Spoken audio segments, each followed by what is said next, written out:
नमस्कार दोस्तों। भारत हिंदुओं का देश है और हिंदुओं के देश के अंदर हिंदुओं के साथ अन्याय करने के लिए भारतीय संविधान के अंदर धारा 30 को जुड़वाया गया, वो भी पंडित नेहरू की तरफ से। और जब पंडित नेहरू ने संविधान के अंदर धारा 30 को जुड़वाने का फैसला किया और ये खबर सरदार पटेल को पता चली, तो सरदार पटेल ने इसका पुरजोर विरोध किया कि पंडित जी क्या कर रहे हो आप? अगर आपने भारतीय संविधान के अंदर धारा 30 को लागू कर दिया तो ये आने वाले कई वर्षों तक हिंदुओं के साथ अन्याय होता रहेगा, वो अपने ही देश के अंदर सुरक्षित नहीं रहेंगे। आप ऐसा मत कीजिए, मेरे जीते जी मैं ऐसा नहीं होने दूंगा, और अगर आप फिर भी ऐसा करते हैं तो मैं आपका साथ नहीं दूंगा। कई प्रकार की धमकियां दी गई थी सरदार पटेल की तरफ से, और जैसे ही धमकियां मिली तो पंडित नेहरू चुप हो गए। पंडित नेहरू को लगा कि अगर सरदार पटेल मेरे विरोध में चले गए तो ये मेरे लिए हानि होगी। ठीक है, इनकी बात मान ली जाती है, और इनकी बात मानकर उस समय के लिए, केवल चंद समय के लिए, पंडित नेहरू ने यह कहा कि हम धारा 30 को संविधान के अंदर लागू नहीं कर रहे हैं। और भारत का दुर्भाग्य तो देखिए आप, कुछ समय बाद ही सरदार पटेल की मृत्यु हो जाती है, और इनकी मृत्यु होने के तुरंत बाद भारतीय संविधान के अंदर धारा 30 को लागू कर दिया जाता है, जिसका खामियाजा आज दिन तक हिंदू भुगत रहा है। आज के इस वीडियो में हम चर्चा करेंगे कि आखिरकार धारा 30 का विरोध सरदार पटेल की तरफ से क्यों किया गया। आखिरकार धारा 30 के अंदर ऐसा क्या था जिससे जुड़वाने के लिए पंडित नेहरू इतने ज्यादा एक्साइटेड थे, और आज उसका किस प्रकार से परिणाम भारत के अंदर देखने को मिल रहा है, सबके बारे में आज के इस वीडियो में हम चर्चा करेंगे। और उसके बाद आप अपनी राय जरूर से कमेंट सेक्शन में लिखिएगा। शुरुआत करते हैं आज के इस वीडियो की और जानते हैं इसकी पूरी जानकारी। मेरा नाम है अंजलि और मैं आप सभी का स्वागत करती हूं अंजलि जोशी के YouTube प्लेटफॉर्म पर।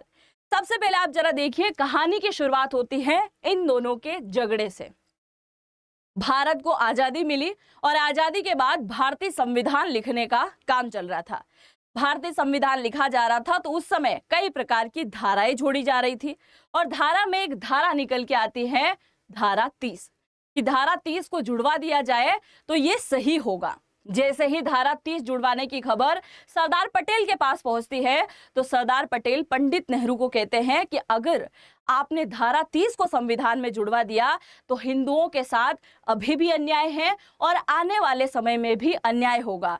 भारत हिंदुओं का देश है, फिर भी हिंदू यहाँ सुरक्षित नहीं रह पाएंगे। आप ऐसा मत कीजिए, मेरे जीते जी मैं ऐसा नहीं देख सकता, प्लीज आप ऐसा मत कीजिए। ऐसा कहने के बाद भी पंडित नेहरू रुकने को तैयार नहीं थे, और इसी वजह से सरदार पटेल ने दो टाइप की धमकियां दी। पहली धमकी दी कि अगर आप मेरी बात नहीं मानते हैं तो मैं मंत्रिमंडल के पद से इस्तीफा दे दूंगा। और उस समय देश के अंदर सरदार पटेल की काफी इज्जत थी, बहुत इनकी बातें मानी करती थी। इसी वजह से इन्होंने कहा कि मैं आपके मंत्रिमंडल पद से इस्तीफा दे दूंगा, चला जाऊंगा। दूसरा, कांग्रेस का हमेशा के लिए बहिष्कार कर दूंगा, कांग्रेस को पूरी तरीके से छोड़ दूंगा अगर आपने धारा 30 को जुड़वाया तो। बहुत बुरी तरीके से डर लग रहा था पंडित नेहरू को कि अगर मैंने ऐसा कर दिया तो बहुत कुछ हो सकता है, और मैं मेरी पार्टी से एक कीमती सदस्य सरदार पटेल को नहीं खो सकता। इसके लिए मैं इनकी बात मान लेता हूं। ठीक है, आप बोलोगे वैसा ही होगा, आप जैसा चाहते हो वैसा ही होगा, नहीं जुड़वाते हैं धारा 30। सब कुछ सही चल रहा है, इधर संविधान लिखा जा रहा है, धारा 30 को जोड़ने की बात कैंसिल हो चुकी है, और आप दुर्भाग्य देखिए उसके कुछ समय बाद किसकी मृत्यु हो जाती है, सरदार पटेल की मृत्यु हो जाती है। और सरदार पटेल की मृत्यु के कुछ समय बाद ही संविधान के अंदर धारा 30 को जुड़वा दिया जाता है, बहुत आसानी से जुड़वा दिया जाता है, और उस समय भी किसी ने विरोध नहीं किया, और आज भी कई सारे हिंदुओं को पता नहीं है, इसीलिए इसका विरोध होता भी नहीं है। अब जरा सुनिए कि धारा 30 जुड़वाने का आइडिया दिया किसने था, पंडित नेहरू को। तो आप सभी जानते हैं भारत की आजादी हुई, और आजादी के बाद भारत कई सारे वर्ग में बटा हुआ था। टुकड़ा तो हुआ ही था, एक तरफ पाकिस्तान बना इस्लामिक राष्ट्र, और दूसरी तरफ बना भारत जो कि धर्मशाला यानी कि धर्मनिरपेक्षता, जहां विभिन्न वर्ग के, विभिन्न समाज के, विभिन्न जातियों के कोई भी व्यक्ति यहां पर निवास कर सकते हैं। पाकिस्तान केवल मुसलमानों के लिए दे दिया गया। बंटवारा हुआ, और बंटवारे के साथ ही भारत जब धर्मनिरपेक्ष बना तो इसमें आवाज उठने लगी कि हमने पूरा बलिदान दिया है, यानी आजादी के समय में हम सब ने बराबर की लड़ाई लड़ी।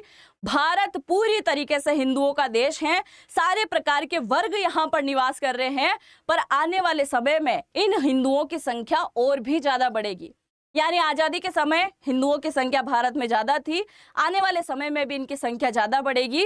और इसी बात से भारत के अंदर रहने वाले मुसलमान डर रहे थे, इसी बात से भारत के अंदर रहने वाले ईसाई धर्म के लोग डर रहे थे कि अगर ऐसा ही होता रहा, ये हिंदू लगातार आगे बढ़ते रहे या फिर इनकी जनसंख्या बढ़ गई, तो हम हिंदुओं के अंदर खो जाएंगे, और इतना बुरी तरीके से खो जाएंगे कि हमारी भाषा, हमारी संस्कृति, इसकी तो भारत के अंदर कोई पहचान ही नहीं रह जाएगी।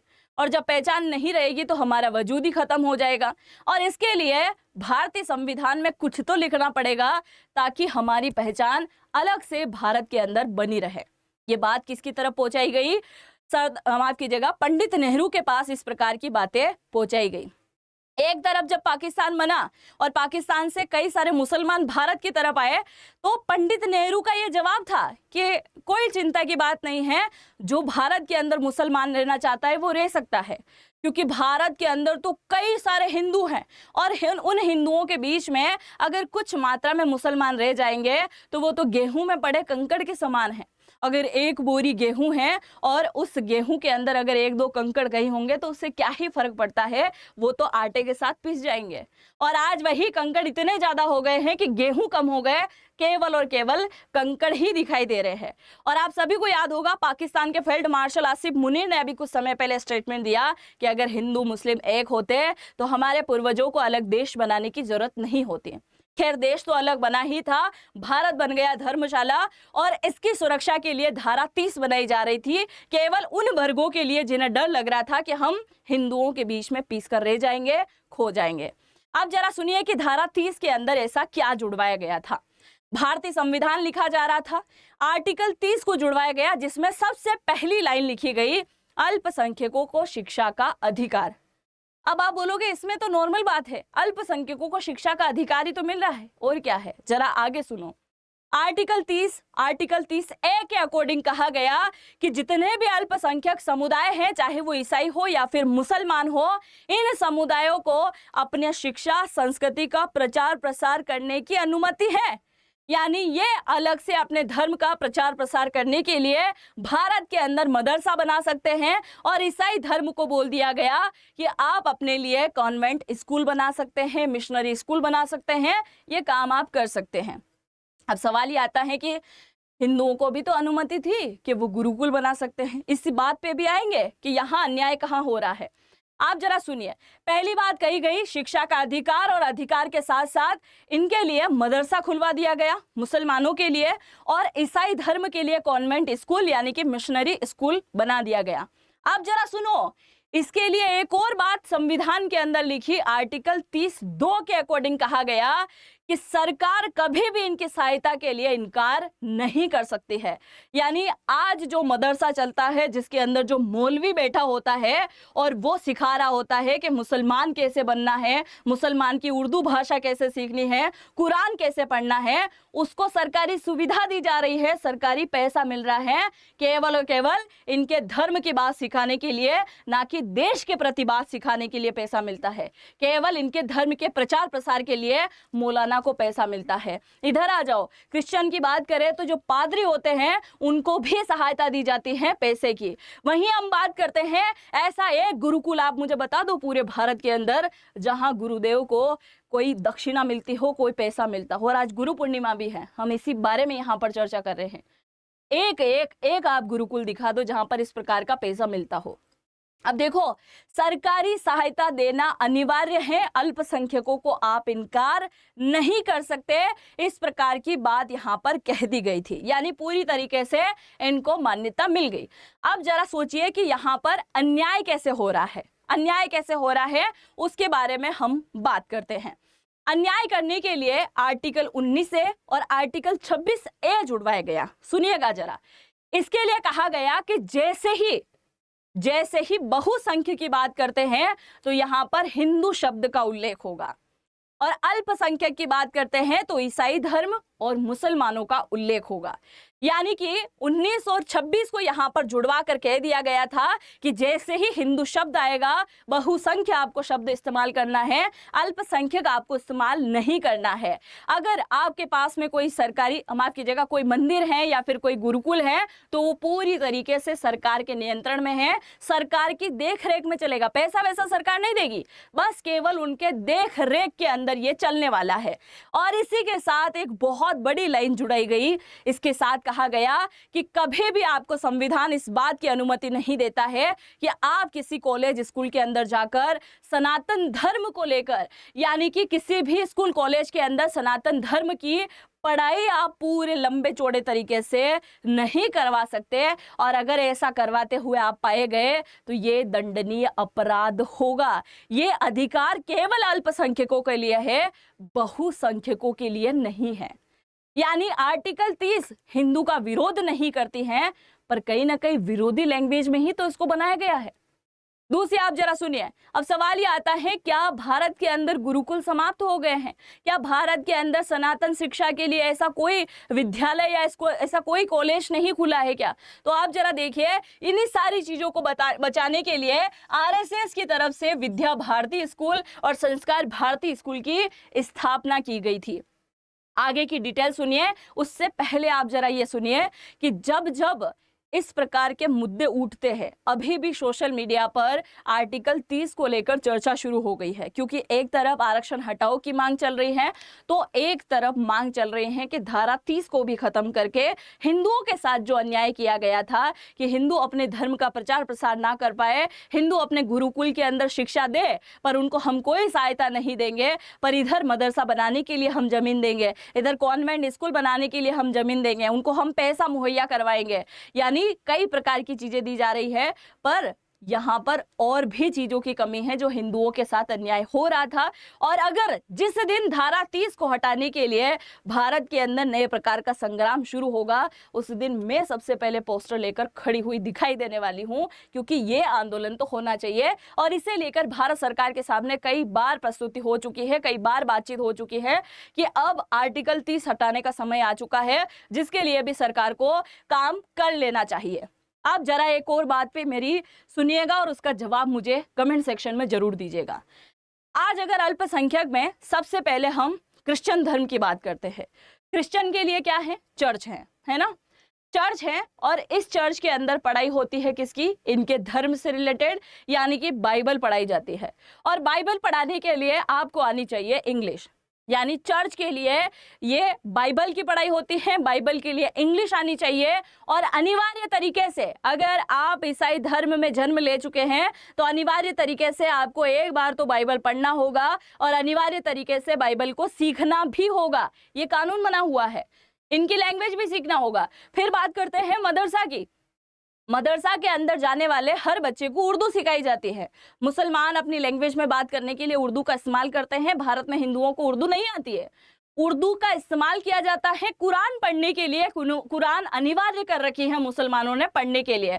मुझे हिंदुओं के लिए जवाब दीजिए कि ऐसा कोई आप गुरुकुल बता दीजिए। ये गुरुकुल में पढ़ाई चल रही है, बहुत सारे कर रहे हैं, एक दो हिंदू भी आप मुझे बताइए जो रोजाना कभी रामायण का पाठ करते हो, श्रीमद् भगवत गीता का पाठ करते हो। चलो कुछ संख्या में करते भी होंगे। क्या हिंदुओं के लिए इस बात को अनिवार्य कर रखा है कि हिंदुओं को संस्कृत आनी चाहिए, हिंदुओं को श्रीमद् भगवत गीता पढ़ना अनिवार्य है, हिंदुओं को रामायण पढ़ना अनिवार्य है, हिंदुओं को एक बार तो गुरुकुल के अंदर जाकर शिक्षा प्राप्त करना अनिवार्य है? क्या ऐसी चीजें भारत में हिंदुओं के लिए लिखी गई है? और हिंदू देश है हमारा, हिंदू राष्ट्र है, फिर भी इसके अंदर इस प्रकार की चीजें दिखाई देती है? नहीं। और इस आर्टिकल 30 का भरपूर फायदा उठाया गया है मुसलमानों की तरफ से और ईसाई धर्म की तरफ से। आप जरा देखिए, मुसलमानों ने इसी का फायदा उठाया, भारत के अंदर मदरसा बनाए, भारत के अंदर मस्जिद बनाई और अंततः बना दिया वक्फ बोर्ड। वक्फ बोर्ड एक अरबी शब्द है और वक्फ बोर्ड का सीधा सा अर्थ यहाँ पर लिखा गया है कि अल्लाह के लिए आपको कुछ तो दान करना पड़ेगा। एक और, चलो इस बात को जानने से पहले एक और बात आप सुनिए। अगर कोई भी मुसलमान होगा तो वो अपनी आय का 2.5% ज़कात देगा, यानी कि दान कर देगा। ये इनका रूल है। आप मुझे बताइए कि ऐसे कौन से हिंदू हैं जो अपनी कमाई का 2.5% किसी गरीब के लिए दान करते हैं, किसी आश्रम के अंदर दान करते हैं। ऐसा कोई नियम बना हुआ नहीं है। वक्फ बोर्ड बनाया गया और वक्फ बोर्ड में कहा गया कि अल्लाह के नाम पर आपको दान करना है, जिसमें क्या होगा, चल अचल संपत्ति होगी, यानी पैसा होगा, धन दौलत सोना चांदी सब कुछ होगा, जमीनें होगी, कारें होगी, मकान होंगे, सारे प्रकार की चीजें होगी जो अल्लाह के नाम पर दान होगी, और उनका हम उपयोग करेंगे किसी गरीब लड़की के विवाह के लिए, गरीब की पढ़ाई के लिए। यह केवल लिखा हुआ है, बल्कि उस संपत्ति का उपयोग होता है मदरसा बनाने के लिए, कब्रिस्तान बनाने के लिए, मस्जिद बनाने के लिए और मौलानाओं के लिए। इसके लिए इसका इस्तेमाल होता है। और आज अगर हम बात करें तो पूरे भारत के अंदर, केवल मस्जिदों की बात कर रहे हैं, पूरे भारत के अंदर 4 से 5 लाख मस्जिदें बन चुकी हैं। और मदरसा की बात करें तो 35,000 से ज़्यादा मदरसा भारत के अंदर बना हुआ है। और एनसीपीसीआर बोर्ड इसी के ऊपर काम कर रहा है, देख रहा है मदरसा क्या कर रहा है। और इस मदरसे की हकीकत आप जरा जानेंगे तो इसकी हकीकत असम और उत्तराखंड वाले जान गए थे। उत्तराखंड ने तो मदरसा बोर्ड ही पूरी तरीके से बैन कर दिया। एक तरीके की एक बात भी कही गई थी कि मुल्ला की दौड़ मस्जिद तक, और मस्जिद में क्या है, मस्जिद में हथियार रखे हुए हैं। ये बात भी मत भूलिए, ये इस प्रकार की चीज है। दूसरी अगर हम बात करें चर्च की, तो चर्च की अगर हम बात करें तो चर्च के लिए भी चर्च ट्रस्ट बना हुआ है। अब कई सारे लोगों के माइंड में आ रहा होगा कि मंदिर के लिए भी तो मंदिर ट्रस्ट है, उस पर भी आएंगे, उसके बारे में भी जानेंगे। अब जरा सुनिए, चर्च बना, चर्च के लिए चर्च ट्रस्ट बनाया गया और ये बना दिया गया था अंग्रेजों के समय में ही। उसके बाद भारत के अंदर लगातार चर्च बनते गए, कॉन्वेंट स्कूल बनते गए। चर्च में जितना भी पैसा आता है वो चर्च ट्रस्ट के अंदर जाता है, और चर्च ट्रस्ट इसका पैसा खर्च करता है किसके ऊपर, अस्पताल बनाने के लिए, चर्च बनाने के लिए, मिशनरी स्कूल बनाने के लिए, कॉलेज बनाने के लिए। और आज देश के अंदर 70,000 से ज़्यादा चर्च हैं, और इसके अलावा मिशनरी स्कूल की बात करें तो 60,000 से ज़्यादा है। और सबसे ज़्यादा लोगों को कन्वर्ट करने वाले भी ये दोनों ही धर्म हैं। धर्मांतरण के मामले भी सबसे ज़्यादा इन्हीं दोनों धर्म के दिखाई देते हैं। आप देखो ना, आज़ादी के समय कितने मुसलमान थे, या तो इन्होंने बच्चे कुछ ज़्यादा ही पैदा कर दिए या फिर हिंदुओं का कन्वर्जन करवा दिया, और इसी वजह से तो ये बहुत ज़्यादा दिखाई दे रहे हैं कि नहीं। अब हिंदू के बारे में बात कर लेते हैं।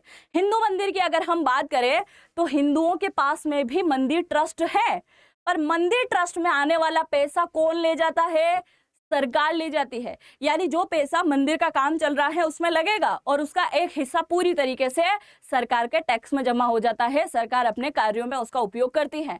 आज भारत के पास 20 से 25 लाख मंदिर जरूर मौजूद है, पर अगर गुरुकुल की बात करें तो केवल 2 से 3 हजार गुरुकुल शेष बचे हुए हैं। वो शेष बचे हुए हैं, नए कोई नहीं बन रहे हैं, वो बचे हुए हैं। तो 2 से 3 हजार ही बने हुए हैं। और भारत के सबसे ज्यादा मंदिर जो हैं टैक्स देने का काम करते हैं, जिसमें अभी हाल ही में भगवान राम का मंदिर भी शामिल हो गया है। आंध्र प्रदेश, तमिलनाडु, केरल मंदिर भी हो गए हैं। ये सारे मंदिर क्या करते हैं, बहुत ज्यादा पैसा जो है सरकार को देते हैं, सरकार के पास इसकी इनकम चली जाती है। और अब सबसे बड़ी बात आप सुनिए, जिसके बारे में आपको शॉक्ड लगने वाला है। मैंने मंदिर को काउंटर करते हुए यहाँ पर किसके बारे में बताया, चर्च के बारे में और मस्जिद के बारे में बताया। क्यों बताने की जरूरत पड़ी, क्योंकि उसी धारा 30 का उपयोग करते हुए भारत के अंदर सबसे ज्यादा जो जमीन है उसको कब्जाने का काम भी इन्हीं लोगों की तरफ से किया गया। अब जरा देखिए आप, सबसे ज्यादा भारत में किसके पास में जमीन है, केंद्र सरकार के पास। केंद्र सरकार के पास वो जमीन कैसे ज्यादा है, क्योंकि केंद्र सरकार ने रक्षा भूमि से रिलेटेड, यानी जो हमारी सेना है रक्षा क्षेत्र में जो जैसे हथियार रखने के जो जाखिरे वगैरह बना रखे हैं उसके लिए, उसके अलावा सरकारी कार्यालय हो गए हैं, वन क्षेत्र की भूमि, सार्वजनिक क्षेत्र हो गए हैं, उसके लिए सरकार के पास जमीन सबसे ज्यादा है। भारत में दूसरी सबसे ज्यादा जमीन किसके पास मौजूद है, हमारी इंडियन आर्मी और भारतीय रेलवे दोनों के पास बराबर मात्रा में है। 17.99 लाख एकड़ जमीन है। केंद्र सरकार के पास 58 लाख एकड़ जमीन मौजूद है। भारतीय सेना छावनियां बना रखी हैं और ट्रेनिंग के केंद्र हो गए हैं, रक्षा भूमि हो गई, अस्त्र शस्त्र और सैन्य संपत्ति हो गई है। भारतीय रेलवे के पास में रेलवे ट्रैक, रेलवे स्टेशन हो गए हैं, रेलवे कॉलोनी हो गई है, कार्यशाला हो गए हैं, और रेलवे के जो बड़े बड़े डिपो होते हैं वो रखने के लिए उस जमीन का इस्तेमाल होता है। तीसरे नंबर पर भारत में सबसे ज्यादा जमीन है वक्फ बोर्ड के पास, 9.4 लाख एकड़ है। इससे भी ज्यादा आंकड़ा होगा, है ना, ये आंकड़ा मौजूद है। और वक्फ बोर्ड की जमीन का इस्तेमाल होता है मस्जिद के लिए, दरगाह के लिए, कब्रिस्तान के लिए। मुझे बताओ ये किसके लिए उपयोग हो रहा है ये सारा। अब इसके अलावा देखो चर्च की बात करते हैं तो 2.3 लाख एकड़ चर्च हैं। चर्च भवन, चर्च भूमि, स्कूल, अस्पताल, चर्च संपत्ति, अन्य संस्था बना रखी है। तो माइंड में आ रहा होगा कि 20 से 25 लाख तो भारत में मंदिर हैं। अरे तो वो मंदिरों का पैसा भारत के पास जा रहा है, सरकार के पास जा रहा है। इनका पैसा भी सरकार के पास जाना चाहिए, हमें कोई दिक्कत नहीं है, इससे भी ज्यादा हो जाए। 9 लाख वक्फ बोर्ड के पास में है, 15 लाख चली जाए, कोई दिक्कत नहीं है। पर पैसा और पूरा कार्य जो है किसके अधीन आना चाहिए? सरकार के अधीन आ जाना चाहिए। तो अब आप मुझे बताइए कि अगर ऐसी ही धाराएं बनती रही तो क्या हिंदुओं के देश के अंदर ही हिंदू सुरक्षित दिखाई देता है? ये अपने धर्म का प्रचार प्रसार कर सकते हैं जिसके लिए सरकार सहायता करती है, पर सरकार को सहायता ना करनी पड़े इसके लिए हिंदू शब्द आते से ही अल्पसंख्यक का इस्तेमाल नहीं होगा, बहुसंख्यक का इस्तेमाल होगा। मतलब किस प्रकार का बंटवारा किया गया। और अभी जब भारत के अंदर प्रोटेस्ट चल रहा था तो पाकिस्तान की मीडिया ये बोल रही थी कि हिंदू अपना एक जमीन का टुकड़ा लेकर हिंदू देश अलग से बना ले, क्योंकि पाकिस्तान और भारत का कुछ शेष अन्य इलाका मिलकर एक बड़ा पाकिस्तान, एक बड़ा मुस्लिम देश बनाने की कोशिश में लगे हुए हैं। ये क्या था मतलब? तो आप मुझे जरा इस बात के बारे में कमेंट सेक्शन में जरूर से लिखकर बताइएगा, क्या धारा 30 को खत्म हो जाना चाहिए? क्या धारा 30 खत्म होने के लिए भी सरकार के सामने हमें हैशटैग ट्रेंड चलाना चाहिए? हमें सरकार के सभी अधिकारियों को यहाँ पर मेंशन करना चाहिए, पीएम मोदी को, यहाँ तक कि कई सारे लोगों को हमें मेंशन करना चाहिए, ताकि धारा 30 को हटाने के लिए जल्द से जल्द फैसला लिया जाए। बाकी आप जो भी सोचते हैं अपनी राय को जरूर से कमेंट सेक्शन में लिखिएगा। चैनल पर अगर पहली बार विजिट किया है तो सब्सक्राइब करना बिल्कुल भी मत भूलिएगा। इसी प्रकार के मुद्दों को देखने के लिए आप जरूर से चैनल को सब्सक्राइब कीजिएगा। मिलता है नेक्स्ट वीडियो में। जय हिंद, जय भारत।